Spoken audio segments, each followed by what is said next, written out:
Halo anak-anak ibu semua, apa kabar kalian semua? Ibu harap kalian semua sehat-sehat ya. Anak-anak harus tetap menjaga kesehatan, makan yang cukup dan bergizi, dan kalau bepergian jangan lupa pakai masker ya. Kita bertemu kembali di semester 2 ini. Pembelajaran kita hari ini adalah pembelajaran agama Katolik tentang iman adalah anugerah. Nah, anak-anak, sebelum mulai kita berdoa dulu ya. Kita ambil sikap berdoa yang baik. Dalam nama Bapa dan Putra dan Roh Kudus. Amin. Tuhan Yesus yang Maha Baik, hari ini kami siap untuk belajar. Kami ingin lebih mengenal Engkau. Dampingilah kami dalam pelajaran ini. Amin.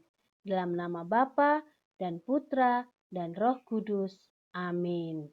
Nah, anak-anak, sebelumnya Ibu mau bertanya, apa itu iman? Iya, iman itu adalah anugerah dari Allah. Nah, lalu iman itu berarti apa?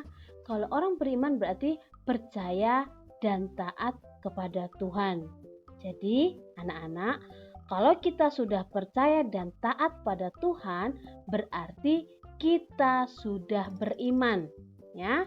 Nah, kita juga mengenal Tuhan itu bisa melalui Yesus Kristus. Siapa Tuhan itu? Ya, Tuhan itu adalah yang menciptakan kita semua, bumi dan segala isinya, bahkan yang menciptakan mama, papa, dan teman-teman semua. Itulah Tuhan. Nah, anak-anak, jadi kita dapat mengenal Yesus Kristus bisa juga dari kitab suci dan orang-orang kudus. Nah, anak-anak, nanti kita akan belajar tentang seorang santo, yaitu Santo Agustinus. Nah, kita akan mengenal Santo Agustinus mengenai bagaimana kita harus beriman. Nah, anak-anak, mari kita dengarkan cerita tentang Santo Agustinus. Nah, kita lihat gambar ini. Santo Agustinus dilahirkan pada tanggal 13 November tahun 354 di Afrika Utara. Ayahnya bernama Patricius, seorang kafir atau tidak mempunyai agama ya. Ibunya ialah Santa Monica, seorang Kristen yang saleh. Santa Monica mendidik ketiga putra-putrinya dalam iman Kristen. Namun demikian, beranjak dewasa, Agustinus mulai berontak dan hidup liar. Jadi, pernah suatu ketika dia berteman dengan orang yang nakal. Nah, dia seperti mempunyai kelompok orang-orang nakal. Jadi suatu hari dia mencuri buah-buah pir yang siap dipanen milik Pak Talus. Ya, Pak Talus itu padahal seorang petani yang miskin.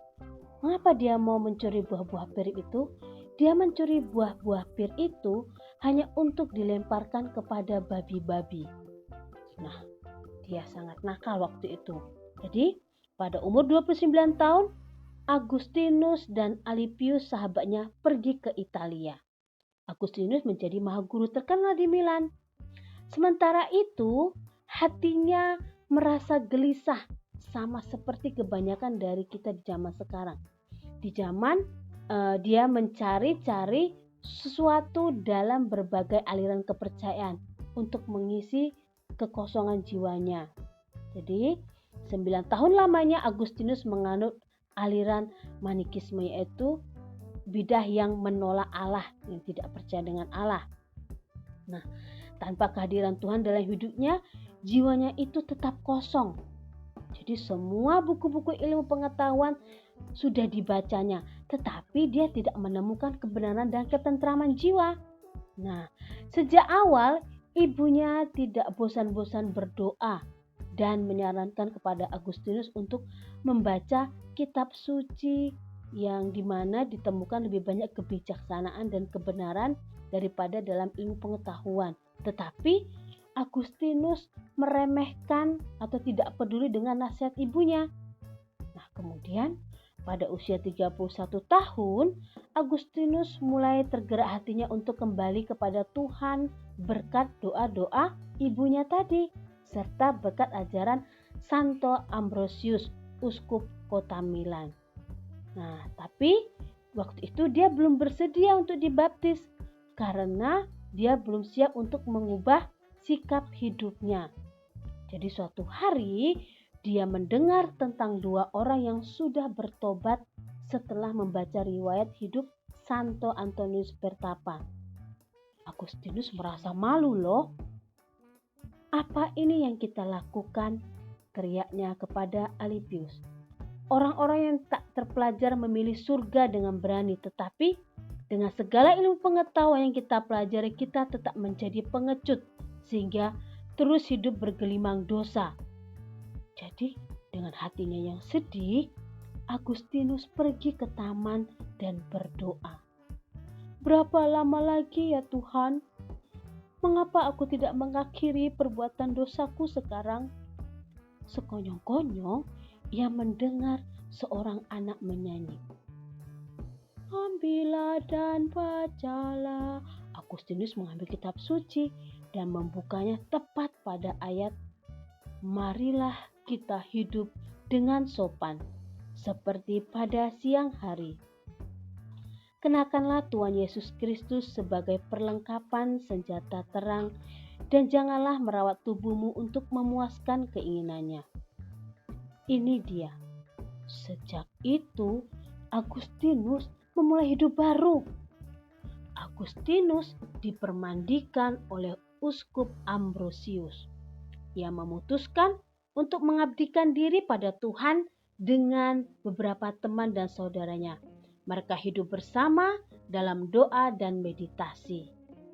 Nah, pada tahun 388 setelah ibunya wafat atau meninggal, Agustinus tiba kembali di Afrika.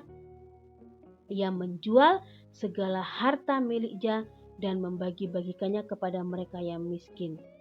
Nah, dia sendiri mendirikan sebuah komunitas religius.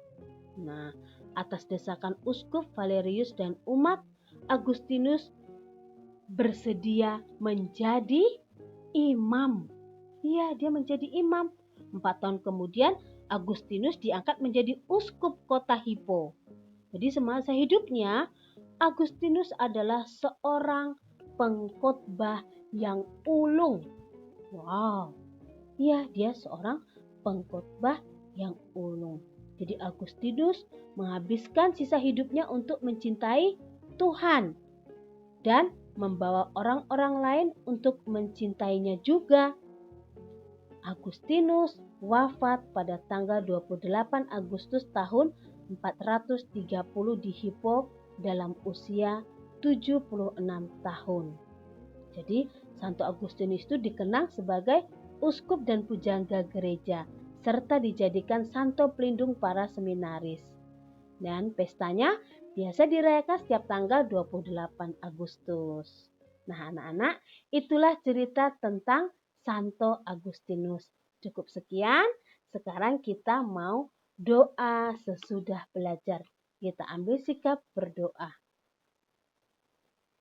Dalam nama Bapa dan Putra dan Roh Kudus, amin. Allah, Tuhanku, aku percaya bahwa Engkau satu Allah tiga diri, Bapa, Putra, dan Roh Kudus, bahwa Allah Putra menjadi manusia untuk kami dan wafat di salib, bahwa Engkau membalas yang baik dan menghukum yang jahat. Aku percaya akan semua yang telah Kau wahyukan dan Kau ajarkan dengan perantaraan gereja kudus. Aku percaya dengan teguh akan semua itu, sebab yang mengatakannya Engkau, yang Maha Tahu dan Maha Benar Allah. Tambahlah imanku. Amin. Dalam nama Bapa dan Putra dan Roh Kudus. Amin. Nah, anak-anak, cukup sekian pembelajaran kita hari ini. Terima kasih.